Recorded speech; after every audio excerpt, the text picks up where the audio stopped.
Hello प्यारे बच्चों, स्वागत है आप सभी का एक बार फिर से आपके अपने इस यूट्यूब चैनल एलसीसी सॉल्यूशन अब में, जहां हम पढ़ते हैं कक्षा 9वीं 10वीं 11वीं 12वीं के लिए फिजिक्स, केमिस्ट्री और मैथ। दोस्तों, आजकल हम क्लास 10th का साइंस पढ़ रहे हैं, जहां हमारा पहला चैप्टर प्रकाश चल रहा है। ये प्रकाश चैप्टर थोड़ा सा लंबा है, इसलिए आपको कई सारे पार्ट्स में हम इस चैप्टर को कंप्लीट करने की पूरी कोशिश करेंगे। लेकिन मेरा ये दावा है कि हर एक वीडियो में या फिर हर एक क्लास में हम आपको ऐसा कंटेंट देंगे जिससे पढ़ करके आप अपने परीक्षा में अच्छे से अच्छे मार्क्स गेन कर सकते हो, प्राप्त कर सकते हो। आज हम यहाँ पढ़ने वाले हैं प्रकाश के अपवर्तन के बारे में कि प्रकाश का अपवर्तन क्या होता है। लेकिन इससे पहले वाली वीडियो में हमने पढ़ाई करी थी कि दर्पण क्या होता है, दर्पण की पहचान कैसे करते हैं, दर्पण कितने प्रकार का होता है और दर्पण का उपयोग कहाँ कहाँ करते हैं। जो आपके बोर्ड परीक्षा में या फिर एग्जामिनर आते हैं तो वो आपके वाइवा के तौर पर एक एक नंबर के प्रश्न उस टॉपिक से पूछ सकते हैं और पूछ भी लेते हैं। तो इससे अभी तक आपने हमारे उस पिछले वीडियो को नहीं देखा है तो ऊपर आई बटन पर क्लिक करके हमारा पिछला वीडियो आप देख सकते हो आसानी से, या डिस्क्रिप्शन में आप जाकर के हमारा इससे पहले वाली वीडियो का लिंक दिया गया है, उस पर क्लिक करके आप आसानी से देख सकते हो। दोस्तों, इस प्रकाश नामक चैप्टर में बहुत सारे पार्ट्स अब तक आ चुके हैं और हम ये आपसे उम्मीद करेंगे कि आप हमारे उस सभी पार्ट्स को एक सीक्वेंस में देखते चलें और इसके साथ साथ में आप नोट्स भी तैयार करते चलें, जिससे आपको एक प्रॉपर नोट्स भी मिल जाए और आपकी पढ़ाई भी अच्छे से कंटिन्यू हो सके। आप हमारे किसी भी वीडियो को पॉज नहीं करेंगे, आप वीडियो को पूरा देखना है आपको, क्योंकि पूरे वीडियो को पूरी क्लास को चलाने में, पूरा वीडियो को देखने से आपको लाभ ये होता है कि आपको हर एक पॉइंट समझ में आती रहती है और आपका एक प्रॉपर नोट्स बनता रहता है। ठीक है, तो हम चलिए शुरुआत करते हैं अपने इस चैप्टर को, प्रकाश का अपवर्तन। अभी अपवर्तन क्या होता है, अपवर्तन पर आने से पहले हम आपको थोड़ा सा पीछे लेके जाना चाहेंगे, जहां हमने आपको पढ़ाया था प्रकाश का परावर्तन क्या होता है। अब प्रकाश के परावर्तन को पढ़ने के टाइम पर हमने ये पढ़ा था कि कोई एक सरफेस होता है, इस सतह पर प्रकाश की किरणें कहीं से आती हैं, आकर के टकराती हैं और टकरा करके वापस चली जाती है। तो प्रकाश की किरणों के आकर के टकराने और टकरा करके वापस जाने की घटना को कहते हो प्रकाश का परावर्तन। सिंपल, प्रकाश की किरणों का किसी भी समतल सतह से टकराना और टकरा करके पुनः वापस जाने की घटना परावर्तन कहलाती है। लेकिन परावर्तन, और वहां पर भी हमने पढ़ाई करी थी, परावर्तन के दो नियम होते हैं। अब यहां हम पढ़ने वाले हैं प्रकाश के अपवर्तन को। तो चलिए हम शुरुआत करते हैं हम अपने इस क्लास को, जहां हम समझने वाले हैं प्रकाश का अपवर्तन क्या होता है। अपवर्तन की बात करने से पहले हम आपको बता दें कि मान लेते हैं कि माना दो माध्यम है। अब आप बोलोगे माध्यम किसको बोलते हो? माध्यम बोले तो एक घर से निकल करके दूसरे घर में जाना। ठीक है, एक घर से निकल के दूसरे घर में जाना, तो दो माध्यम हो गए, पहला घर पहली माध्यम और दूसरा घर दूसरा माध्यम। ऐसे बना लेते, मान लिया कि ये ऊपर माध्यम 1 और ये आपका हो गया माध्यम 2। अब अपवर्तन किसको बोलते हो? जब प्रकाश की किरणें किसी एक माध्यम पर आकर के गिरती हैं और गिर करके अब परावर्तित नहीं होगी। अब क्या होगा? जब अपवर्तन किसको बोलते हो? प्रकाश की किरणें जब आकर के किसी समतल सतह पर टकराती हैं और टकरा करके दूसरे माध्यम में जब जाती हैं तो अपने रास्ते को छोड़ देती हैं, अपने रास्ते से अलग हो जाती हैं। ध्यान रखिएगा, प्रकाश की किरणों का किसी एक माध्यम से दूसरे माध्यम पर जाने पर अपने मार्ग को बदल लेना, अपने मार्ग से विचलित हो जाना ही अपवर्तन कहलाता है। एग्जाम्पल आप समझो, मान लो आप सड़क पर एक साइड होकर के जा रहे हो और सामने से कोई गाड़ी आ जाए, तो क्या आप उसी रास्ते पर चलते रहते हो? नहीं चलते रहते हो, अपना रास्ता बदल लेते हो, या तो आप बाएं हट जाते हो या दाएं हट जाते हो, तो आपने अपना रास्ता तो बदल लिया ना। ठीक वैसे ही प्रकाश की किरणें जब जाती है एक माध्यम से दूसरे माध्यम में, तो अब उसको जाना तो चाहिए था ऐसे सीधे, उसको तो ऐसे सीधे निकल जाना चाहिए था, लेकिन प्रकाश की किरणें सीधे नहीं निकल जाती हैं, या तो नीचे की ओर झुक जाती है या ऊपर की ओर चली जाती हैं, अर्थात अपने रास्ते को पूरी तरह से बदल देती हैं। तो प्रकाश की किरणों का एक माध्यम से दूसरे माध्यम पर जाने पर अपने रास्तों से विचलित हो जाना, अपने मार्ग से विचलित हो जाना ही क्या कहलाता है? अपवर्तन कहलाता है। आप डिफिनीशन लिख सकते हो, क्या लिख सकते हो कि प्रकाश की किरणों का एक माध्यम से दूसरे माध्यम में जाने पर अपने मार्ग से विचलित होना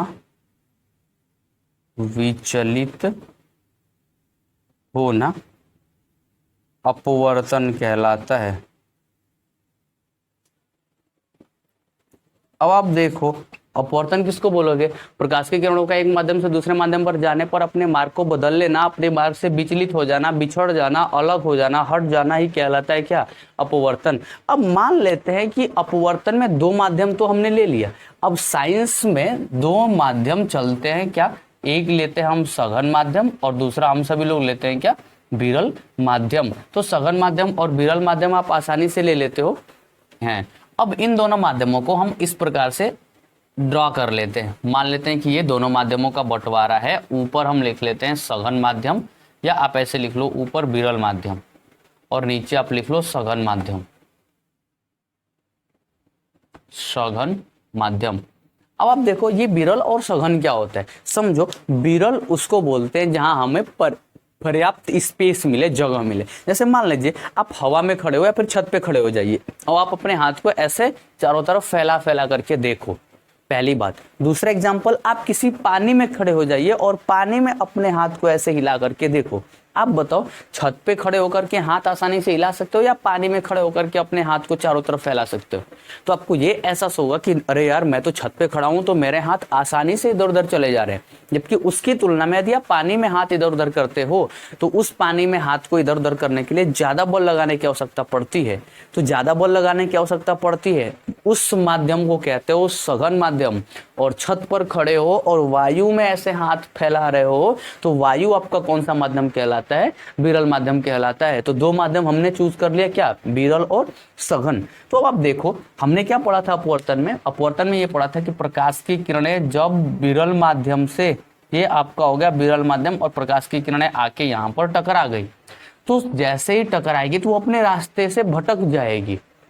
तो जब प्रकाश की किरणें विरल माध्यम से सघन माध्यम में जाती हैं तो जिस बिंदु पर टकराती हैं उसे कहते हो आप मूल बिंदु। क्या कहते हो आप? मूल बिंदु, या इस साइंस की दुनिया में उसे आप कहते हो आपतन बिंदु। क्या कहते हो दोस्तों? आपतन बिंदु। ध्यान रखिएगा, क्या कहते हो? आपतन बिंदु कहते हो। और जो प्रकाश की किरण आके गिर रही है, इस प्रकाश की किरण को आप कहते हो आपतित किरण। आपतित किरण कहते हो। तो दो बातें समझ लिए, आपतन बिंदु और आपतित किरण। अब आप एक काम कर लो, इस आपतन बिंदु पर एक अभिलंब क्लिक कर लीजिए। क्या कर लो आप? अभिलंब खींच लो। तो जब प्रकाश की किरण विरल माध्यम से सघन माध्यम में जाती है, अर्थात वायु से किस में प्रवेश करेगी? वायु से कांच में प्रवेश करती है, तो अभिलंब की ओर झुक जाती है। मतलब इसको जाना चाहिए था इस रास्ते से, लेकिन यह प्रकाश की किरण अब नीचे की ओर झुक जाती है, अपने रास्ते को छोड़ करके इस अभिलंब की ओर चली जाती है। तो हम क्या सीख रहे हैं? हम ये सीख रहे हैं कि जब प्रकाश की किरणें विरल माध्यम से सघन माध्यम में जाती हैं तो प्रकाश की किरण अभिलंब की ओर झुक जाती है। ध्यान रखिएगा, किसकी ओर? अभिलंब की ओर झुक जाती है। दूसरी शर्त आप ले लो, आप देखो मैं बोलूं कि इस माध्यम, अब सघन माध्यम को आप ऊपर कर लो। क्या कर लो? सघन माध्यम को ऊपर कर लो और विरल माध्यम को नीचे लिख लो। तो मान लिया कि अब प्रकाश की किरण सघन माध्यम से होकर के कहाँ जाएगी? विरल माध्यम में होकर के जाएगी। तो जिस बिंदु पर आके मिली उसको आप आपतन बिंदु कहते हो। इस आपतन बिंदु पर आप एक ऐसे अभिलंब क्लिक कर लीजिए, ये आपका अभिलंब हो गया। तो जैसे ही प्रकाश की किरणें सघन माध्यम से विरल माध्यम में प्रवेश करती हैं, वह अब ऊपर क्या हो रहा था? अभिलंब की ओर झुक जा रही थी, लेकिन इसको क्रॉस करने चाहिए था ऐसे, लेकिन अभी क्या करते हैं? ये प्रकार की किरण अभिलंब से दूर हट जाती है। ध्यान रखेंगे, जब प्रकाश की किरण सघन माध्यम से विरल माध्यम में जाती है तो अभिलंब से दूर हटती है, लेकिन जब विरल माध्यम से सघन माध्यम में जाती है तो अभिलंब की ओर क्या करती है? झुक जाती है। तो हम यहाँ अपवर्तन सीख रहे हैं और अपवर्तन के साथ साथ में ये सीख रहे हैं कि क्या होता है जब प्रकाश की किरणें एक माध्यम से दूसरे माध्यम में जाती हैं।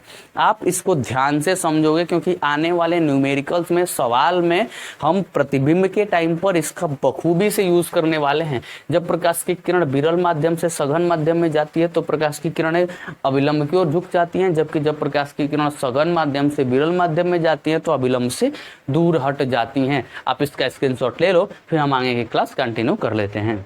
अपवर्तन के नियम। हमने अपवर्तन तो समझ लिया कि जब प्रकाश की किरण एक माध्यम से दूसरे माध्यम में जाती है तो अपने मार्ग से विचलित हो जाती है या अपने मार्ग से दूर हट जाती है, उसको अपवर्तन कहते हैं। इस अपवर्तन के नियम कौन कौन से होते हैं आप जरा ध्यान से सुनो। जैसे हमने परावर्तन में 2 नियम पढ़ा था, वैसे ही अपवर्तन के भी 2 नियम होते हैं। आप ये कह सकते हो कि इसके 2 नियम होते हैं। इसके 2 नियम होते हैं। अब अपवर्तन के 2 नियम होते हैं। कौन कौन से नियम आप बताओ। मान लिया कि ये आपका विरल माध्यम है और ये आपका सघन माध्यम है।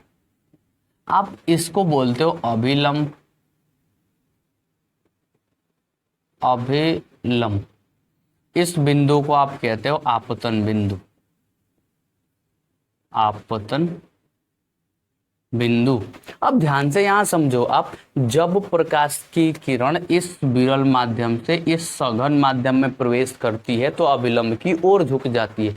जो प्रकाश की किरण आकर के गिरती है उसे आपतित किरण, और जो अभिलंब की ओर झुक जाती है उसे कहते हो आप अपवर्तित किरण। तो जरा ध्यान से देखो, यह आपतित किरण भी इस बिंदु पर है, यह अपवर्तित किरण भी इस बिंदु पर है, और ये अभिलंब भी इसी बिंदु पर है।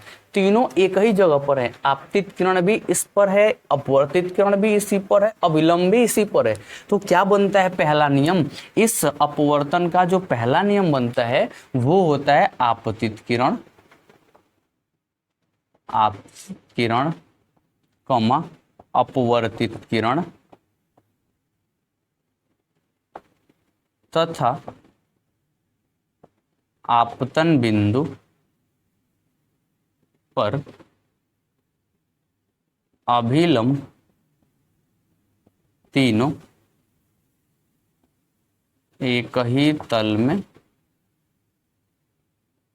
होते हैं। ये इसका पहला पॉइंट। अपवर्तन के नियम का पहला, अपवर्तन का पहला नियम क्या है कि आपतित किरण, अपवर्तित किरण तथा आपतन बिंदु, आपतन बिंदु पर क्या अभिलंब तीनों एक ही तल में है। आपतित किरण, अपवर्तित किरण तथा आपतन बिंदु, और इसी आपतन बिंदु पर अभिलंब तीनों क्या होते हैं? एक ही तल में होते हैं। ये अपवर्तन का पहला नियम है। मोस्ट इंपॉर्टेंट टॉपिक डिस्कस कर रहे हैं हम सभी लोग, प्रकाश का अपवर्तन और अपवर्तन के नियम। तो इसको ध्यान से बखूबी तौर पर समझते चलिएगा हमारे साथ साथ में, और नोट्स भी तैयार करते रहिएगा।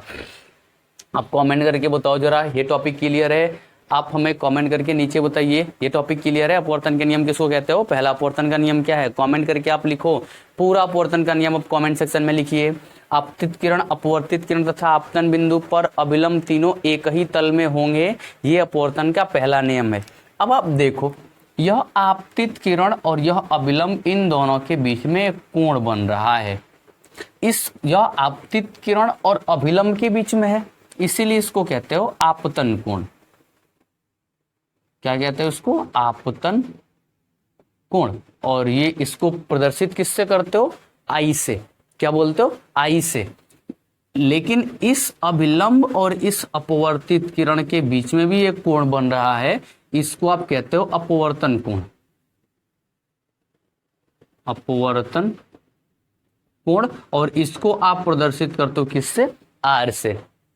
ध्यान से सुनिएगा, आपतित किरण और अभिलंब के बीच बनने वाला कोण आई, जबकि अभिलंब और अपवर्तित किरण के बीच में बनने वाला कोण क्या? अपवर्तन कोण, जिसको आप रिप्रेजेंट किससे करते हो?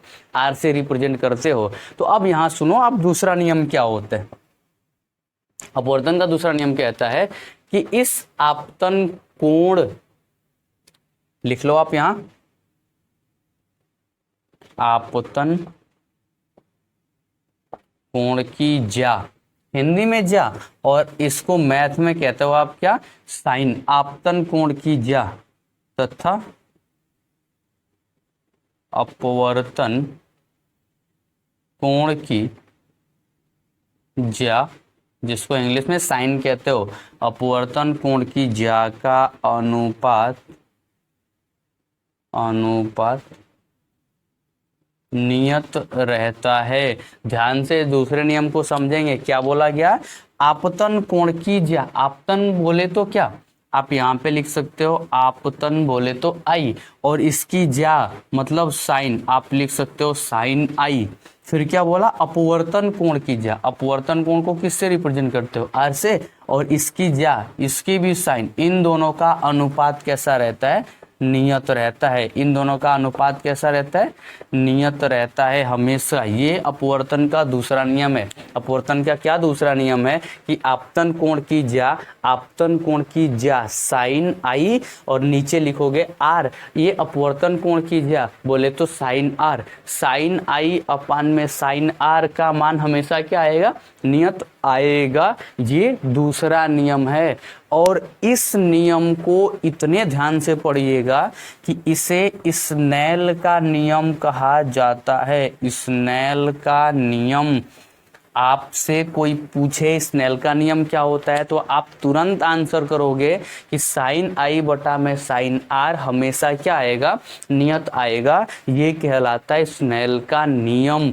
ध्यान से सुन लो आप, स्नेल का नियम क्या होता है, साइन आई बटा में साइन आर इक्वल टू नियतांक होता है। अपवर्तन के दो नियम होते हैं। पहला नियम होता है कि आपतित किरण तथा आपतित किरण, अपवर्तित किरण तथा आपतन बिंदु पर अभिलंब तीनों एक ही तल में होते हैं।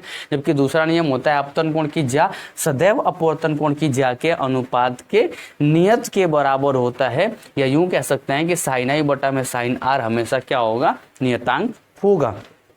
आप इसका स्क्रीनशॉट ले लो फटाफट से, फिर हम आगे की क्लास कंटिन्यू कर लेते हैं।